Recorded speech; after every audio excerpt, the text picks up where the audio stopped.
Romanos, capítulo 12, versículo 2. Romanos 12, 2.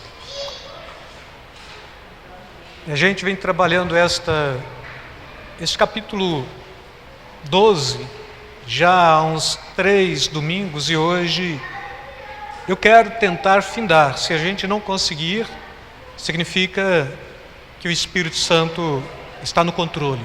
Amém? Romanos 12, 2.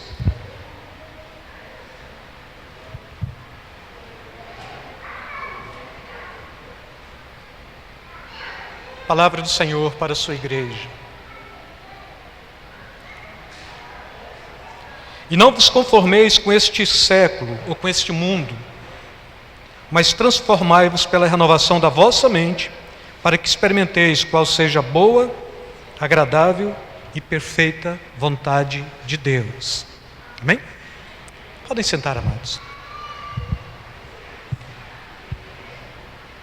A gente vem tentando trabalhar este capítulo 11, 12 de Romanos, 1, 2, 3, esta é a 4ª semana que a gente vem trabalhando este capítulo.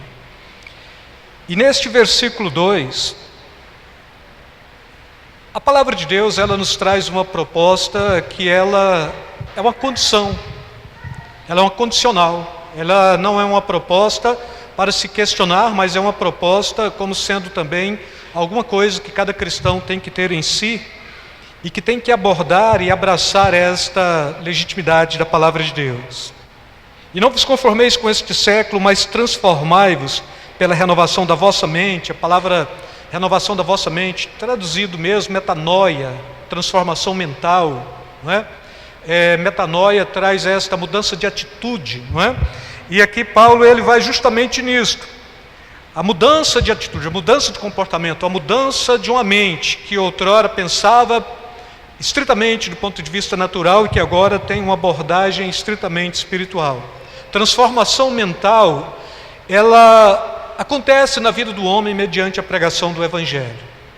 Então, quando estamos falando do Evangelho de Cristo mesmo, um dos aspectos do Evangelho que eu ainda falei com vocês logo na abertura do culto, é esta capacidade de ser nova criatura. Se alguém está em Cristo, nova criatura é. As coisas velhas já passaram, eis que tudo se fez novo. E aqui, quando a gente pega também esse pressuposto paulino, não é? Do não conformar com este mundo, ainda venho falando sobre isso, a gente não entra na forma do mundo, mas a gente tem uma pauta diferente. Quem somos nós? Aqueles que saíram do mundo, na condição de mundo, que era trevas, mas que hoje é luz e que serve para brilhar nestas trevas, para trazer algo útil, algo que possa de fato, do ponto de vista de Jesus, salgar e brilhar esta humanidade, ou este povo que caminha de uma forma totalmente incerta, sabendo que agora a mente transformada, a mente que brilha, a mente que tem esta possibilidade de sabor, a mensagem do Evangelho, a possibilidade da vida eterna, é este que atesta e é este que agora traz esta proposta de estar proclamando uma mensagem nova. Eu não posso trazer uma mensagem nova com a mente velha. Eu só posso trazer uma mensagem nova com a mente nova. O cristão só pode atestar a razão da sua fé por intermédio daquele que aperfeiçoou esta fé. Só posso falar eu creio em Deus se de fato a minha mente foi transformada pela fé, ou se a minha mente foi transformada pela ação e pelo poder do Espírito Santo. Eu só posso atestar de fato a razão da minha fé mediante a capacidade genuína da transformação desta mente, que não é uma mente que me leva à crendice, mas é uma mente que me faz crer no sacrifício do Filho de Deus, que me amou e que se entregou por mim. Eu só posso atestar a razão da minha fé na pessoa do Pai, na pessoa do Filho e na pessoa do Espírito Santo. Esta é a condição de uma mente transformada. Todos quantos têm uma mente transformada, estes experimentam qual é a boa, perfeita e agradável vontade de Deus. Paulo ele está falando ainda em 1 Coríntios capítulo 2, versículo 16, mas nós temos a mente de Cristo.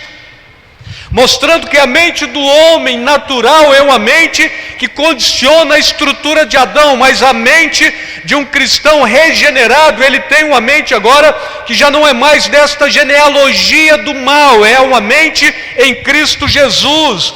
Então não podemos continuar sendo o que éramos se de fato fizemos profissão de fé e aceitamos a realidade de que Cristo veio para salvar o homem e para trazer uma nova possibilidade de vida.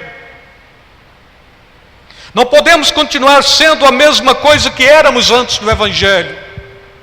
Transformação de vida, transformação de mente, perspectivas espirituais ou espiritual, é tudo aquilo que o cristão tem que trazer para a sua realidade. Quem somos nós? Aqueles que tiveram a possibilidade de aceitar a fé e de ser condicionado por esta fé na ação e no poder do Espírito Santo para pensarmos de forma nova, condicionada pela ação e pelo poder do Espírito Santo, do Evangelho, e que traz em si esta consciência de que as coisas velhas passou e agora somos novas criaturas. A mente é transformada. A vontade de Deus é alguma coisa que se revela dia a dia em cada um de nós. O crente indisposto para com a vontade de Deus é o crente de uma velha mente, está dentro da igreja, mas pressupostamente não teve uma mudança, não teve uma realidade, não teve um confronto e não teve uma experiência definitiva com o Espírito Santo. Sem mente transformada, sem compreensão da vontade de Deus, irmãos. Logo, todo cristão, ele deve compreender. Para compreender a vontade de Deus e saber que essa vontade é boa, perfeita e agradável, temos que de fato termos uma mente nova. E esta mente nova, metanoia, mudança de pensamento, é uma ação que não é do homem, mas é do Espírito Santo, é a mensagem do Evangelho, é esta transformação, é esta nova criatura que surge para compreender que este Deus não nos chama para estarmos dentro de um círculo religioso ou de um ciclo religioso, mas que nos chama para uma transformação definitiva. Mensagem do Evangelho, poder de Deus. Mensagem do Evangelho, transformação da mente. Mensagem do Evangelho, palavra de salvação. Mensagem do Evangelho, aquela que me traz a possibilidade de caminhar sabendo que já não caminho mais por mim mesmo, nem por homens, nem por padrões, mas caminho direcionado pela ação e pelo poder do Espírito Santo. Sem mente transformada, sem compreensão desta vontade. Logo, o homem, ele não pode continuar sendo o que era. Nós temos que mudar de patamar. O Senhor nos chamou para uma realidade nova de vida. Ele quer impregnar em nós a sua palavra, a sua vontade. A palavra de Deus é viva, a palavra de Deus é eficaz, a palavra de Deus, ela é escrita, é aquilo que te alimenta. A palavra de Deus, ela é viva, é o próprio Filho que cria todas as coisas. E aí o próprio evangelista João, ele está falando que no princípio era o Verbo estava com Deus e o Verbo era Deus, e todas as coisas foram feitas mediante a sua palavra. Então quem somos nós? Estes que foram transformados pela mensagem do Evangelho, ou por esta palavra viva que nos trouxe uma possibilidade totalmente diferente. O que precisamos compreender acerca desta mente transformada, irmãos? Primeiro, somente quem tem uma mente transformada pode falar, sim, eu sou salvo. Porque sem mente transformada, sem mudança de atitude, velho comportamento, homem natural, o homem da escravidão, o homem que foi gerado segundo Adão, e nós não somos mais isto. É certo que em muitos de nós, o velho homem, ele está sempre tentando aflorar, mas é certo que em todos nós, este homem que se renova dia a dia, ele está sempre prevalecendo. Então, se de fato prevalecemos pela mensagem do Evangelho, somos conduzidos por ela, e se esta mensagem do Evangelho é o Espírito Santo habitando em nós, é a própria transformação do homem. Mediante esta palavra viva, nós vivemos por isso. O cristão, este homem que teve um encontro genuíno com Cristo, ele não tem 365 dias e 6 horas em um círculo de 1 ano, mas esse cristão, ele é continuamente aquele que está sendo aperfeiçoado para toda boa obra, e é aqui e agora. Não é semana que vem, não é aquilo que passou, mas é hoje, é agora, é o tempo da minha salvação, é o tempo da minha celebração, é o tempo em que eu posso estar na presença de Deus, contemplando a glória de Deus e sabendo que tudo mais passou e que tudo que está para frente é para ser alcançado. Então esqueço das coisas que para trás ficam, olho para frente, para o autor e consumador da minha fé. Sem esta possibilidade de uma vida tão somente fantasiosa, mas vivendo o presente, o eterno presente, porque o cristão, ele é chamado para viver o agora. A ação e o poder do Espírito Santo é agora, a palavra de Deus é agora, a mudança de atitude é agora, a transformação é agora, o perdão dos meus pecados acontece agora, os traumas que me feri, que me afetavam, ficou para trás, mente nova, homem novo, transformação espiritual, nova realidade. Não posso viver aquilo que passou, não posso viver aquilo que está por vir, mas eu vivo agora em Deus. Conceito filosófico é que não existem ontem nem amanhã, mas o eterno presente. Conceito espiritual, eu estou aqui agora com Deus, celebrando e adorando. E amanhã não sei, porque o que me importa é agora, o hoje, este momento. A minha mente é transformada, o meu coração é regenerado, a minha atitude é nova. Posturas do velho homem é alguma coisa que não tem que ter em mim. Caso haja, logo eu conserto esse vazar de uma velha natureza, logo põe um remendo ali, porque o que eu sou em Cristo Jesus, não posso mais viver esta vida de outrora. Porque se vivo esta vida de outrora, eu cogito as coisas do passado. Se eu cogito as coisas do passado, não estou cogitando bem. Porque Deus está me chamando para viver o presente. Está me chamando para ser abençoado aqui e agora. Velha natureza, velha criatura, velhos hábitos, não é? Homem natural, discípulo de Adão. Então, se você é velha natureza ainda, você continua sendo velha criatura, você tem velhos hábitos, você é homem natural, você aprendeu bem com Adão. Mas se de fato nova natureza, nova criatura, novos hábitos, homem espiritual, eu sou discípulo de Jesus. Você pode decidir a quem servir e a quem ter por tutor. O velho homem, o novo homem, Adão, Jesus. Todos nós podemos optar. Mente velha, velhas experiências. Mente nova, novas experiências. O homem é chamado para viver o novo. O cristão é chamado para viver o novo. Não tem como ser novo com a velha mente, e não tem como experimentar o novo sendo velho. Se experimenta o novo sendo novo, experimenta o novo tendo a capacidade de ser conduzido pela ação e pelo poder do Espírito Santo. Nós somos a velha natureza, ela é mundana, ela é pecaminosa, ela é inimiga de Deus. A nova natureza, a velha, enquanto é isto, a nova natureza, ela é espiritual, ela é santa, ela é amiga de Deus, por ter sido gerado pelo próprio Deus. Então quem somos nós? Amigos de Deus.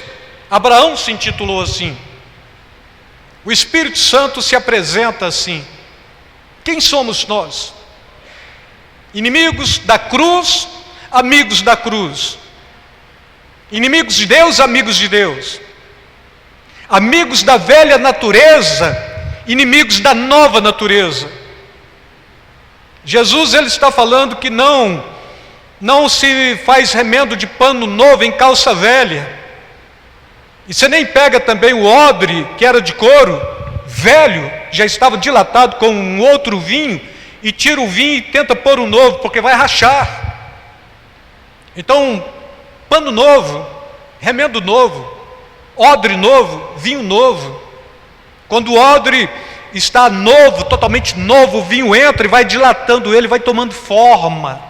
O couro vai dilatando. Então quem somos nós? Estes que se dilatam pela ação e pelo poder do vinho, do Espírito Santo. Quem somos nós? Estes que se condicionam como nova natureza. A velha natureza, ela é problemática. A velha natureza me faz eu ser inimigo. Bom, e de homens também. Irmãos, não tem quem é de velha natureza que pode falar, olha, eu tenho um amigo bom. Porque geralmente, pelas atitudes de quem é velha natureza, você não tem amigos, você tem cúmplices. Já a nova natureza te faz ter bons amigos. O Espírito Santo é o seu melhor amigo. Eu não vou ter cúmplices. Bom, e eu posso conversar com você sobre minha vida? Posso. Mas para falar da minha vida, eu tenho que falar da vida do outro também. Então não. Posso conversar com você acerca da vida do outro? Só se ele estiver presente. Posso conversar com você acerca de Deus? Pode. Testemunhar de Deus, contemplar de Deus, experimentar o novo, mente nova. Não, mas antes de conversar acerca de Deus, eu quero falar um pouquinho do irmão. A gente vai orar por ele? Não, é só um desabafo, então não fala. Não, mas só um pouquinho. Ele pode estar presente para saber o que a gente está falando? Não, melhor não. Então a gente não fala também. Jesus, ele traz este padrão do Evangelho. E ele traz esta possibilidade para o homem, uma mente cristã. Não é a igreja que renova sua mente, irmãos. Não é a igreja que te faz novo. Quem renova sua mente é o Espírito Santo. Não é a igreja que te salva também, é Jesus quem te salva. A igreja só é um local onde supostamente pessoas salvas se reúnem para celebrar e adorar em comunhão e para partilhar alguns dons espirituais. É o que Paulo está falando. Bom, e a igreja não é o reino de Deus? Não, ela manifesta o reino de Deus. Nossa, eu pensei que estando aqui estaria salvo. Não, não está. Mas é um caminho para a salvação? Não, o caminho também é Jesus. Eu sou o caminho, a verdade e a vida. Ninguém vai ao Pai senão por mim. Então o que é a igreja? Onde pessoas supostamente salvas reúnem-se para amadurecer, para compartilhar dons espirituais e para celebrar os mistérios de Deus. Bom, mas então eu não preciso ir à igreja? Precisa, porque aí Hebreus está falando. Pelo tempo decorrido, vocês precisavam ser mestres, mas por não congregarem, é necessário que vocês ainda tomem o pequeno leitinho. É espiritual, mas é leitinho. Vocês tinham que estar experimentando comida sólida, mas por não ter o hábito de congregar, de estarem juntos, celebrar os mistérios, contemplar a glória de Deus, poder comunicar algum dom espiritual, Paulo está falando sobre isso, seria o quê? Sentar com o irmão, orar por ele, ouvir dele, deixar ele orar por mim, ambos ouvirmos uns dos outros, nos edificarmos da palavra de Deus, nos amadurecermos, compreender que por mais que o homem é problemático, ainda tem uma solução, o Espírito Santo habitando na vida dele, ou compreender também, por mais que o Espírito Santo trabalhe na vida do homem, ele ainda vai mostrar alguns rompantes naturais do homem natural, que talvez a gente não goste, mas sobretudo, a gente vai transigir, eu vou aceitar possibilidades para convivermos, e a beleza de estarmos vivendo em comunidade é isto, irmãos, nós nos amoldamos para compreender a necessidade do outro, para viver bem com o outro, e o Espírito Santo vem e forma nisto o corpo de Cristo. E à medida que a gente vai caminhando, a gente vai percebendo defeitos, mas as virtudes são espirituais, então é melhor, enquanto aqui ainda vai ter um problema muito grande, o ser humano está na cena, e onde o ser humano chega tem problema, mas enquanto aqui estamos caminhando naquilo que é certo para a salvação e para a vida eterna, e quando chegarmos no céu, findou-se os problemas, e quando herdarmos a vida eterna, acabou-se os problemas. Mas aqui a gente vai buscando renovar a mente pela mensagem do Evangelho para experimentar a boa, perfeita e agradável vontade de Deus. E aí Paulo ele está falando, olha, eu tenho um desejo muito grande, é desejo do meu coração de ver-vos, de vos ver, para compartilhar com vocês alguns dons espirituais. E aqui se a gente fala, irmãos, vamos nos reunir quarta-feira para orar, está tudo muito rarefeito, porque olha, eu tenho um compromisso, tem algo maior, deu dor de barriga, o ônibus furou o pneu, chegou atrasado, não posso ir, e a gente vai criando pretexto. Mas quando é que a gente se ajunta para celebrar ou para ministrar alguns dons espirituais? É quando de fato o corpo está reunindo em pauta de um objetivo comum. Se ora por mim, eu até oro, mas nós estamos aqui para orar a Deus, celebrar os mistérios de Deus. Se sobrar tempo, aí eu falo dos seus problemas para Deus, eu intercedo por você, mas vamos celebrar? Tem gente que pelo simples fato de estar celebrando, é restaurado na saúde, no físico, nas finanças, na mente, em tudo, porque o celebrar já é fundamental. É partilhar dons. Então a igreja é local em que são fortalecidos aqueles que em comunhão vivem os mistérios de Deus. Deus realiza o sobrenatural o tempo todo, irmãos. Nossa, mas eu leio a Bíblia, homens foram ressuscitados, homens caminharam, homens deixaram seus vícios, homens deixaram as suas práticas totalmente contraditórias, homens que tinham ideologias tomaram uma possibilidade que se a ideologia é um pequeno ídolo, então deixa eu caminhar pela verdade, estão caminhando pela verdade. Glória a Deus, isso acontece na igreja hoje. Mas parece que a igreja de Atos realizava muitos poderes. A igreja de Atos ainda é a nossa igreja, então muitos poderes podem acontecer aqui, agora, neste momento. É local em que não só somos fortalecidos na comunhão, celebrando os mistérios de Deus, mas aqui também, ela não te faz herdar a vida eterna, mas te faz ter esperança na vida eterna. A igreja tem um outro papel fundamental também, irmãos. Você pode vivenciar a glória de Deus pela fé. Hebreus 11, você pode aperfeiçoar a salvação. Filipenses 2:12, você pode moldar o caráter de Cristo em você mesmo, renovar a sua esperança na vida eterna. Hebreus 10:25, você tem que estar aqui, porque aqui é aprisco, é curral das ovelhas. Se você está aqui, você está protegido. Se você não está aqui, o lobo pode vir, pode te pegar a qualquer hora. Então você tem que viver aqui. Depois, irmãos, precisamos compreender acerca de uma mente transformada, é que esta mente é condição para a salvação, e esta mente é condição para compreender o Evangelho de Deus. Só posso compreender o Evangelho de Deus pelo Espírito Santo de Deus. Significa propor, minha mente tem que estar transformada, tem que ser transformada. É por isso que Paulo está falando uma postura totalmente diferente, uma mente transformada, e não vos conformeis com esse século, transformai-vos.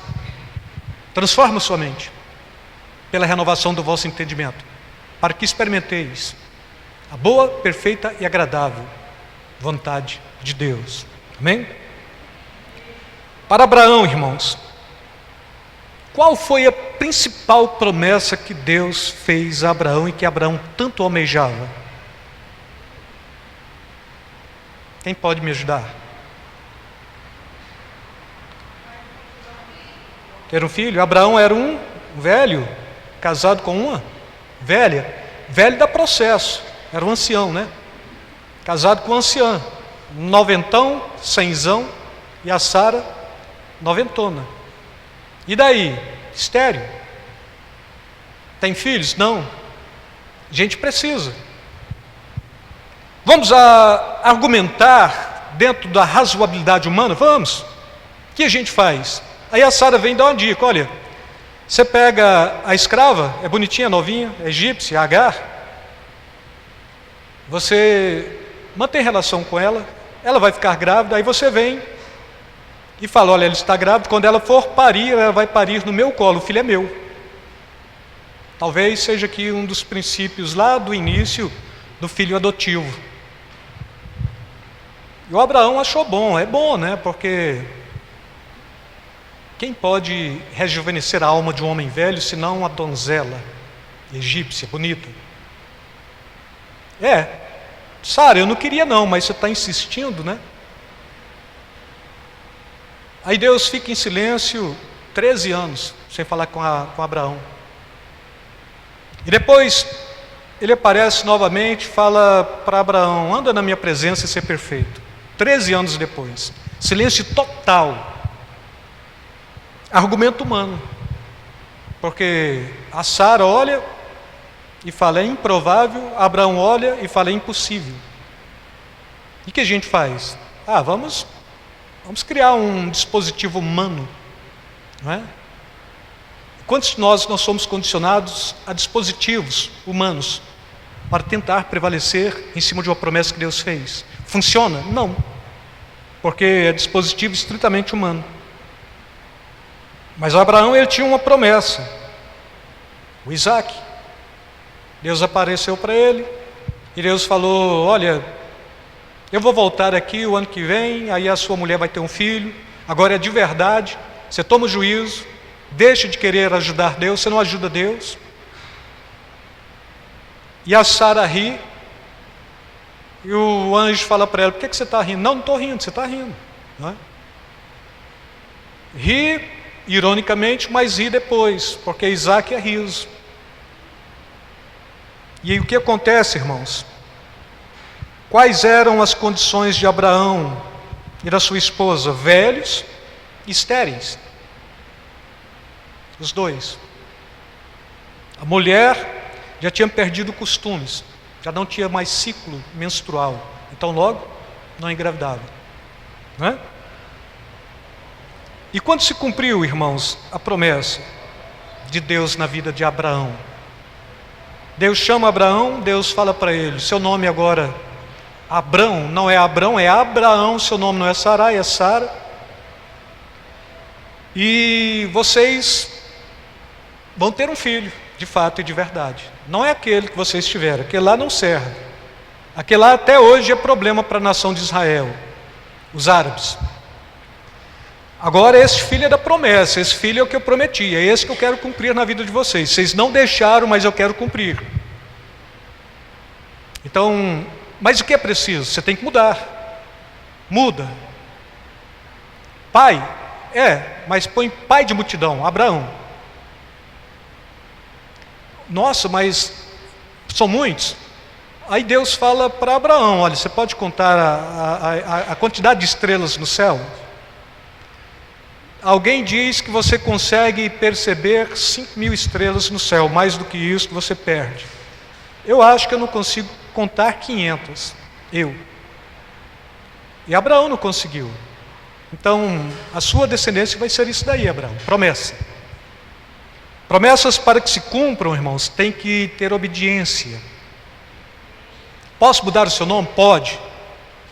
Pai? Pai. Pai de quem? Não sei, até agora pai do Isaac, não, pai do Ismael, mas é problema esse menino, 13 anos, rebelde, não quer caminhar nos teus caminhos. Pois é, então você vai ser pai de multidão. Compreenda, tem uma promessa na sua vida, você vai ser pai de multidão. Agora para isso você tem que mudar, mudou o nome. Ótimo, perfeito. Mas mudar o nome é porque só precisava mudar o nome? Será que é por isso que todo oriental, ocidental, cristão que aceita a fé islâmica tem que mudar o nome? Mohammed? Né? Aí a proposta aqui é totalmente outra. Mudar o nome é porque você tem que ser nova criatura. Você tem que ser novo. Tem que ter uma mente nova, uma fé nova. E nesse contexto, irmãos, depois que ambos renovaram as suas mentes, somente isso, depois que eles renovaram as suas mentes, foi que esse casal pôde ter o seu Isaac. Deus em Cristo Jesus não só vem fazendo promessas à sua igreja, como também quer renovar a mente do seu povo. Então Deus quer mudar a mente de cada um. Deus quer renovar a mente de cada um, quer tirar a mente carnal, quer pôr uma mente espiritual, para que as suas promessas possam se cumprir em nossas vidas. Caso contrário, sem promessas cumpridas, irmãos. Deus é Deus de promessas que se cumprem na vida daqueles que são fiéis. E para ser fiel tem que ter transformação, senão você não aguenta, por si só você caminha e para no caminho. É por Deus, é pela ação e pelo poder do Espírito Santo. Deus em Cristo Jesus quer te levar a experimentar o novo, quer te levar a viver o novo, quer anunciar o novo para você. Ele quer que você, dentro da proposta de Marcos, além do vinho novo, Ele quer que você também seja, do ponto de vista de João, fruto novo, vinho novo em odres novos. Aqui nesse contexto aqui de fruto novo, é porque eu estou gerando em Cristo também. Então João 15 está falando que se vocês estiverem em mim, vocês têm a capacidade de produzir. Se vocês não estiverem em mim, vocês não produzem. E se nós estamos em Cristo, irmãos, nós podemos produzir. Agora, para estar em Cristo tem que ter uma nova postura, uma nova atitude, uma nova mente, uma transformação mental. Quem tem a mente de Cristo, a mente renovada ou espiritual, gera frutos por Cristo e para Cristo. Não é este fruto aparente, bonito, mas que perece com o tempo. É este fruto que permanece para a vida eterna. O cristão é chamado justamente para isso, produzir. E não é só produzir o belo, mas que só tem falsa aparência, é produzir aquilo que permanece para a vida eterna. E assim, quando você tem esta capacidade de frutificar, os seus frutos não são aparentes, eles são frutos que permanecem, eles não perecem com os dias. Quando você gera por Deus, você estará gerando para a vida eterna. Abraão teve o seu nome mudado para se apropriar da promessa. Sara teve o seu nome mudado para se apropriar da promessa. Ambos geraram a Isaac. Assim, o seu Isaac, aquilo que você vem buscando, só acontece na sua vida quando definitivamente você mudar de postura, quando você aceitar a realidade de uma mente transformada, de um novo nome, para que o novo possa acontecer em você. O Isaac é novo, o Isaac é sorriso também. O Isaac, do ponto de vista de Paulo escrevendo aos Romanos, ele é o filho da promessa, é o filho da livre. Nós fomos chamados para gerarmos dentro desta possibilidade. E aí Paulo está falando, olha, tem os filhos da livre, tem os filhos da escrava. E ele fala, mas nós temos como mãe, aí não é Maria em Aparecida do Norte. Aí Paulo está falando ainda aos Romanos, nós temos como mãe Jerusalém, que é de cima, que é espiritual, que é tipificada por Sara e que está gerando filhos para a vida eterna. Não filhos para a escravidão, mas para a vida eterna. Assim o seu Isaac é fruto da sua condição mental, mente velha, sem promessas, corpo envelhecido, sem esperança, mente nova, apropriação das promessas, vitória sobre a esterilidade. Ainda Apocalipse 2,17, quem tem ouvidos para ouvir, ouça que o Espírito diz à igreja, ao vencedor dar-lhe-ei do maná escondido, bem como lhe darei uma pedrinha branca, sobre esta pedrinha escrito um novo nome, o qual ninguém conhece, exceto aquele que a recebe. Aí Paulo está falando, o homem espiritual discerne bem, compreende bem todas as coisas, e de ninguém é discernido, e ninguém compreende este homem espiritual, porque ele é espiritual. Amém? Nova criatura.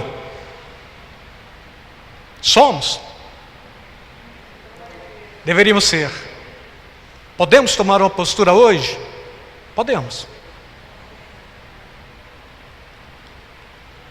E o que eu preciso fazer para ser nova criatura? Primeiro, viver a palavra de Deus. Depois ser conduzido pelo Espírito Santo. Depois crucificar o velho eu. Já estou crucificado com Cristo, não vivo mais eu, Cristo vive em mim. Bom, mas eu me crucifico todos os dias. Quando você se crucifica, você está deixando o seu ego de fora. Quando Cristo te crucifica, Ele crucifica o seu ego, em primeiro lugar. Não, é porque eu quero ser abençoado. Pois é, irmãos, aí na abertura do culto eu falei, igreja que ministra bênçãos sem expectativa da vida eterna, é problema. Se você é nova criatura, o novo acontece. E aí eu ainda estava tentando arrazoar um pouco esta semana e fui procurar os milagres que não trouxeram transformação na Bíblia, no ministério de Jesus. Aí eu encontrei a multiplicação dos pães. Jesus falou para a multidão, 5.000 homens. Fora as mulheres e crianças comeram, sobrou pão. Jesus multiplicou o vinho, ou transformou água em vinho. Todos beberam. Mas, vem cá, e aqueles 4.000 homens, fora as mulheres e crianças? Eles aceitaram a fé cristã? Não foram alguns deles que estavam lá para crucificar Jesus depois? A mente, ela viaja, né? E aí o alívio que veio foi o seguinte: o Evangelho, ele cura, o Evangelho, ele restaura, o Evangelho traz vida eterna, o Evangelho tem um aspecto social, mas o Evangelho é espiritual. E depois e quando a igreja promete muito? Bom, isso não é coisa do Evangelho. É coisa do homem, do sistema, do esquema. E quando a Bíblia promete muito? Bom, isso não é coisa da igreja, é coisa da palavra de Deus. A igreja promete. Deus promete. Para o homem receber, os que estão dentro da igreja têm que estar em sintonia com a palavra de Deus. E a fadiga. Bom, mas eu vou lá e faço uma campanha e sou curado dos meus males. Depois eu dou testemunho, mas nunca mais volto lá. E não pedi uma mudança de atitude. Posso continuar bebendo, posso continuar prostituindo, posso continuar indo à Trindade pagar as minhas promessas. Que tipo de evangelho é este, irmãos? Aí depois a minha alma ficou tranquila. Sabe por que Jesus multiplicou pães para 4.000 pessoas, homens, depois mulheres e crianças todos juntos, e depois sabe por que ele transformou água em vinho para uma comunidade judaica também? Não, porque aquele povo já era povo de Deus, era da uma velha aliança que tinha de compreender a nova aliança que estava chegando. Mas olha para fora, quantos foram os fora da nação de Israel que foram curados por Jesus no seu ministério e que não tiveram a transformação de vida? Aí eu parei. Bom, e aquela mulher Ciro Fenícia?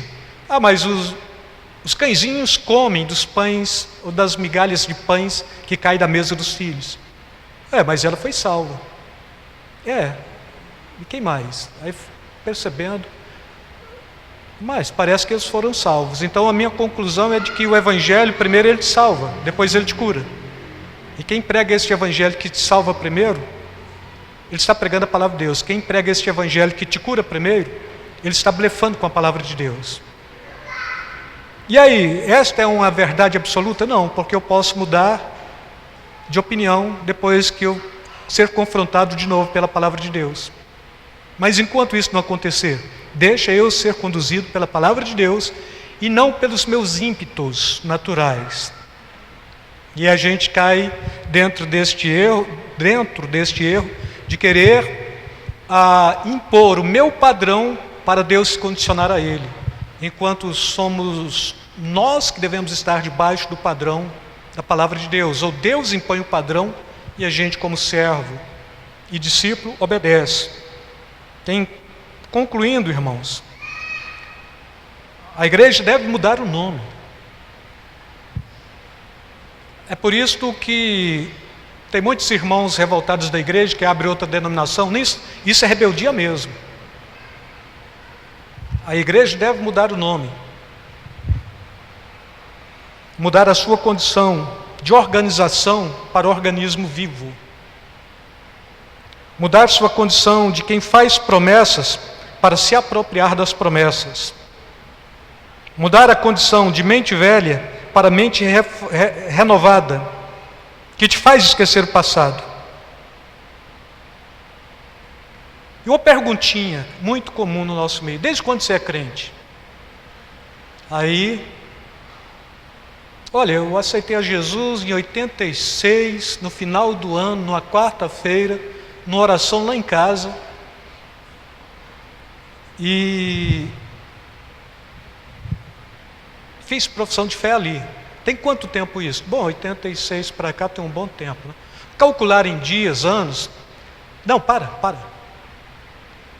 Essa é a pergunta do religioso. Amém?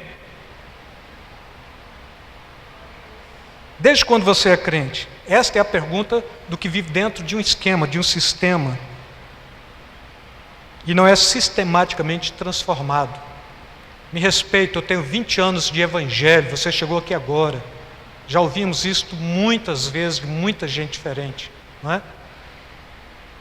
Aí Jesus leva os trabalhadores, um começa às 6 horas da manhã e o outro começa 15 para 6 da tarde, trabalha 15 minutos e paga o mesmo. Não, mas isso é injusto. Bom, mas eu sou bom, eu quero ser bom com ele, você é mau comigo? Então, irmãos, o problema está justamente aí. Como resposta de quem de fato pertence a um sistema, quanto tempo você é crente? 20, 30, 40 anos, não é? Essa é a resposta. A mesma pergunta não se faz pela boca de um cristão transformado. Já viu que um cristão transformado, genuinamente transformado, ele não quer saber quantos anos a pessoa tem de fé cristã, senão que ele quer saber que a pessoa está sendo conduzida pelo mesmo Espírito que transformou a sua mente? E aí, esta resposta, ela não serve para a gente. A mesma pergunta não se faz para um cristão transformado. Porque, desde quando você é crente? É a mesma pergunta, desde agora mesmo. Bom, mas você não aceitou Jesus em 86? Não, isso foi um esquema religioso. Agora eu sou cristão desde agora. Desde agora. Não, mas e a sua estrutura do passado? Não serve, porque é o agora. É o presente, é o momento, é hoje, é já. Quando Deus quer me curar? Amanhã? Não, é agora. Quando Ele quer me salvar? Foi ontem? Não, é agora também. Porque a palavra de Deus, o Deus que nós servimos, a Bíblia diz, Ele chama já. A Bíblia diz que Ele vê de longe. E a Bíblia diz que Ele nos abençoa, não é? Não é o ontem que me salva, não é o agora, não é o amanhã que vai me salvar, mas é o agora com Cristo. O ontem passou, o amanhã chegará. Agora é o momento chave. Viva o eterno presente com Cristo. Esta é a melhor maneira para se ter uma mente transformada. Bom, e eu posso ser curado agora, se você crer. Pode. E quando é que se crer? Eu creio que Ele faz milagre? Não. É quando você crê que Jesus, de fato, foi à cruz pelos seus pecados, pagou alto preço, levou as suas enfermidades e te trouxe a possibilidade de salvar a sua alma e curar as suas feridas. Amém?